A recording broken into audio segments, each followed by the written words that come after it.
사랑합니다. 성도 여러분, 월요일 아침 냉천골의 아침 말씀 묵상 시간입니다. 이 한 주간도 주의 은혜가 넘치며 모두에게 축복이 가득하기를 소망합니다. 말씀 보십시다. 마태복음 11장 2절부터 11절 말씀입니다. 마태복음 11장 2절에서 11절 말씀. 요한이 옥에서 그리스도께서 하신 일을 듣고 제자들을 보내어 예수께 여짜오되 오실 그이가 당신이 오니까 우리가 다른 일을 기다리오리이까. 예수께서 대답하여 이르시되 너희가 가서 듣고 보는 것을 요한에게 알리되 맹인이 보며 못 걷는 사람이 걸으며 나병 환자가 깨끗함을 받으며 못 듣는 자가 들으며 죽은 자가 살아나며 가난한 자에게 복음이 전파된다 하라. 누구든지 나로 말미암아 실족하지 아니하는 자는 복이 있도다 하시니라.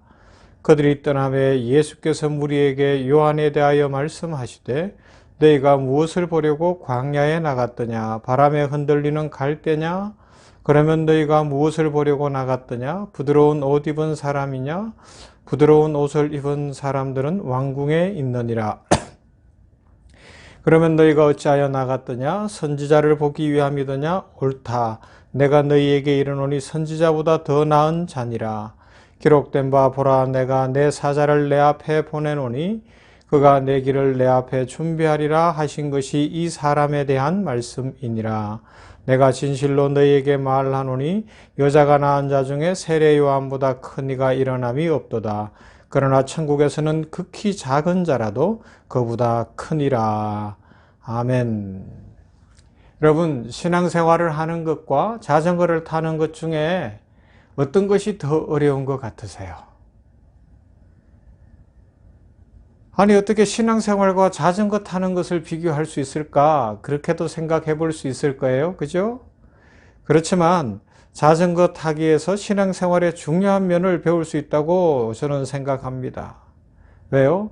자전거는 기본적으로 계속해서 페달을 밟지 않으면, 아니면 뒤에서 바람이 불든지 해서 계속해서 그 속도나 여러 상황을 유지하지 않으면 넘어질 수밖에 없거든요. 단번에 표가 납니다. 그런데 신앙생활은 그렇지 않은 것 같아 보일 때가 많아요. 마음속에 뜨거움을 잃어버려도 사람들은 잘 모르고, 적당히 거칠애로 신앙생활해도 사람들은 모릅니다. 그러나 다른 사람은 몰라도 자기 자신은 알죠. 야, 이렇게 가다가 넘어지지, 이러다가 큰일 나지, 그런 생각이 들어올 수 있어요. 그래서 계속해서 신앙의 페달을 밟아 나가는 것이 참 중요합니다. 만약에 다른 사람이 저 사람 신앙에 문제가 있구나, 그래서 삶에도 문제가 있구나라고 깨닫게 되면 그때는 너무 늦은 때일 수 있어요. 이미 넘어진 때일 수 있기 때문에 그렇습니다. 지금 우리는 인공지능으로 대표될 수 있는 4차 산업의 유모던 시대를 살아가고 있습니다. 우리가 사는 세상을 흔히 뷰카 월드라고 이야기하는데요. 이 변동성과 불확실성과 복잡성과 모호성이 있는 시대다, 그렇게 이야기합니다. 포스트 모더니즘은 다양성과 상대성, 복수성을 표방하면서 윤리, 도덕의 해체와 혼합된 영성, 그리고 기독교 유일성을 부정하는 잘못된 사고를 이 현대 문화 속에, 사람들의 사고 속에 깊숙이, 점점 더 깊숙이 심어놓고 또 심어가고 있습니다. 모든 종교에 구원이 있다고 말하는 종교다원주의. 그러다 보니까 이 종교도 저 종교도 괜찮고, 무속도 괜찮고, 여러 가지 미신도 괜찮은 그런 상황으로 빠져들고 있습니다. 이런 이념과 사상 철학은 하나님을 정면으로 부정하는 것이기 때문에 우리가 그리스도인들은, 교회는 반드시 대항해야 하고 경계해야 할 위험천만한 함정이라고 할 수 있습니다. 팀 켈러 목사, 요사이 뉴욕에서 목회하면서 전 세계적으로 인기를 끌고 있는 목사님인데요. 이분이 사람들이 갖고 있는 공허와 불안 그리고 불만족의 원인을 하나님이 없기 때문이다. 뉴욕에서, 전 세계에서 경제가 발달하고 돈이 많고 여러 문화가 발달했다는 뉴욕에서 도심 목회를 하면서 보니까 왜 사람들이 이렇게 살아가는가? 그 마음속 중심에 하나님이 없기 때문이다. 그렇게 진단을 내리는 글을 읽은 적이 있습니다. 하나님이 없는 그 상황이기 때문에 앞에서 이야기한 뷰카월 이 상태처럼 공허함과 고통과 분주함과 나약함, 이런 삶 속에 빠져 있는 것이죠. 하나님이 없어서 공허합니다. 하나님이 없기 때문에 고통스럽습니다. 하나님이 없기 때문에 마음이 분주하고 안정감이 없습니다. 하나님이 없기 때문에 아주 자주 나약해지고 절망하는 그런 인생을 살아가게 되는 것이죠. 그러면 우리가 구원받은 증거와 표지는 무엇일까요? 탁월한 도덕적 삶, 중요합니다. 영적인 봉사 아주 중요하죠. 많은 신앙적 지식과 은사도 그리고 체험도 중요합니다. 그러나 그 모든 것들은 정답은 아닙니다. 그러면요, 예수 그리스도로 말미암은 기쁨과 감사가 충만하고 자족하는 마음, 그리고 기뻐하는 마음, 감사하는 마음이 있는 것입니다. 오늘 본문은 세례 요한과 관련된 말씀입니다. 그는 메시아를 기다렸습니다. 구약에서부터 예언된 대로 메시아가 오실 길을 6개월 먼저 태어나서 예비하고 광야에서 외치는 자의 소리로 한평생을 참 주님의 길만을 예비하며 살다가 그렇게 순교의 제물이 된 뛰어난 선지자보다 더 뛰어난 사람이었습니다. 그런데 이제 헤롯에게 사로잡혀서 감옥에 갇혀서 나사렛 예수가 하는 행적에 대한 소식을 들어보니까 내가 기다리던 메시아가 맞는지 안 맞는지 이 판단이 서지 않는 거예요. 그래서 제자들을 보내서 예수님께 질문하는 겁니다. 오시리가 바로 당신입니까? 메시아십니까? 이 사건을 통해서 예수님께서 제자들에게 알려주신 것은 세례 요한의 존재가 왜 필요하며 얼마나 중요한가를 말씀하셨어요. 그러면서 참 믿음의 삶이 무엇이고 기다리는 것이 무엇이고 신앙 안에 사는 것이 무엇인지도 알려주셨습니다. 그러나 더 중요한 것은 주님이 함께 오셨다고 해서 갑자기 막 기적이 일어나고 능력이 나타나고 아니면 삶이 뒤집어지는 이런 외형적인 것을 찾을 것이 아니라 주님과 함께하는 그 삶이 중요하다는 것을 알려주십니다. 남들보다 더 크게 보이려고 우쭐대지도 않고요. 남들보다 조금 모자란다고 주눅들지도 않습니다. 화려한 것을 추구하려고 고민하거나 여기저기 기웃거릴 이유도 없다는 것입니다.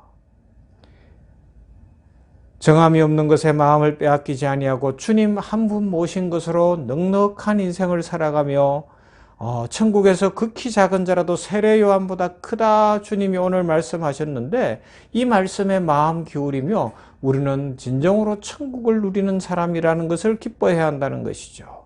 사도 요한은 세례 요한과 다르게 예수님의 제자였던 사도 요한이 이것을 깨달았어요. 요한계시록 1장 9절부터 이렇게 고백합니다.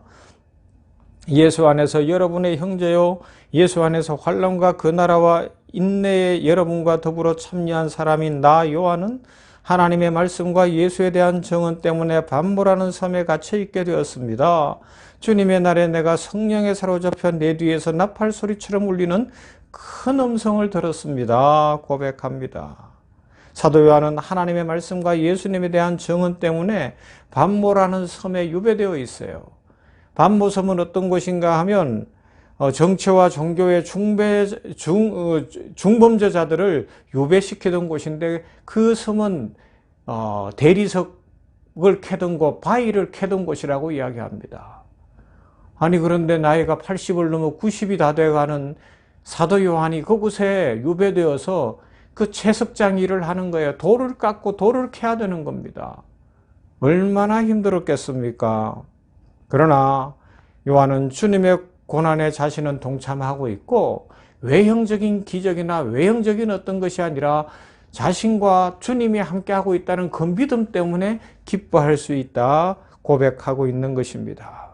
그래서 참으로 놀라운 것은 사도 요한은 반모섬을 영적인 기지로 삼았습니다. 그는 믿음의 안테나를 고추 세우고 하나님의 말씀에 귀를 기울였습니다. 그래서 뭐라고요? 10절에서 주님의 날에 내가 성령에 사로잡혀 내 뒤에서 나팔 소리처럼 울리는 큰 음성을 들었습니다. 라는 고백을 하고 있지 않습니까?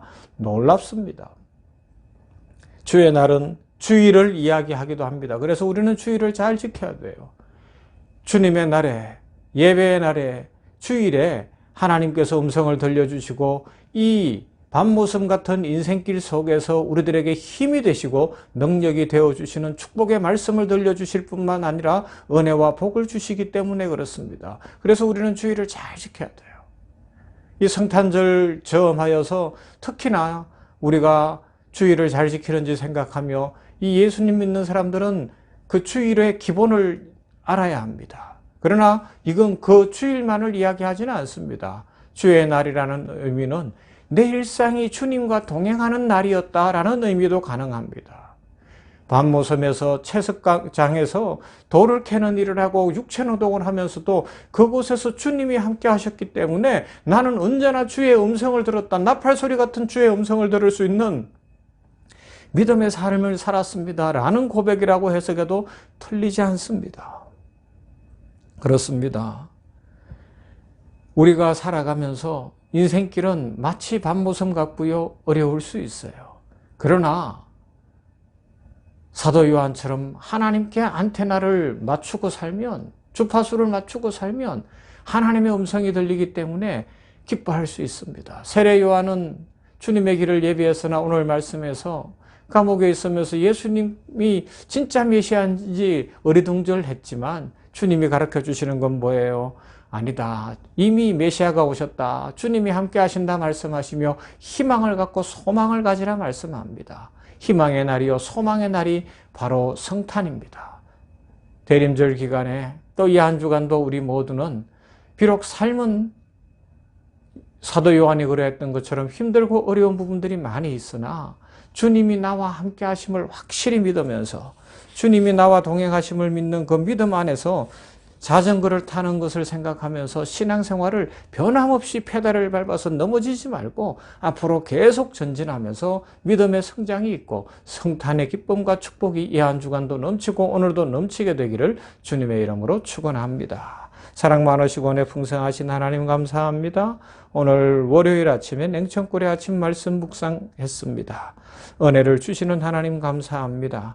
신앙생활은 마치 자전거 타는 것처럼 계속해서 페달을 밟아야 되는데 아버지 하나님 믿음의 페달을 놓치지 않게 하여 주시옵시고 쉬지 않게 하여 주시옵시고 겉모습만 신앙생활하지 않게 하시며 사도 요한처럼 밤모섬에 있으면서도 하늘의 안테나를 세우고 하나님의 음성을 들으며 하나님의 함께 하심을 보며 주의 날에 주의 환상을 보고 날마다 주의 날이 되어 주님과 동행했던 것처럼 우리 모든 성도들도 이 성탄 시즌에 주님과 동행함을 배우고 내가 주님께 가까이 가기 전에 나 위하여 사람의 몸으로 베들레헴 말구유에 오신 우리 주 예수 그리스도를 감사하고 기뻐하면서 믿음으로 살아가고 주님과 동행하는 삶을 살아감으로 삶의 기쁨이 넘치고 비록 지금 밤모섬과 같은 인생길 답답하고 힘들고 괴롭고 풀리지 않는 문제들 속에 있는 성도들이라 할지라도 우리 주님 안에서 풀리게 하시고 회복되게 하시고 기쁨이 넘치며 소망이 넘치도록 이 한 날도 축복하시고 이 한 주간에도 축복하여 주시옵소서. 나라와 민족을 지켜주시고 아버지 하나님이여 세계 선교지 열방에 함께 하시며 우리 선교사님들을 붙들어 주시고 효산 의료재단 샘병원 공동체를 붙드시며 경영과 진료를 축복하여 주시고 우리 병원교회를 부흥케 하시며 아둘람 동굴처럼 고난당하고 환난당하고 답답한 사람들이 모일 때에 하나님의 임재가 가득하여 하나님의 군대가 되어 영적 전쟁에서 백전백승하는 아름다운 교회 복된 교회 되게 하여 주시옵소서. 오늘도 우리 모든 성도들의 삶에 축복하시고 성탄의 기쁨으로 채우실 하나님을 찬송합니다. 영광받아 주옵소서. 예수님 이름으로 기도하옵나이다. 아멘. 찬송합니다. 546장 주님 약속하신 말씀 위에서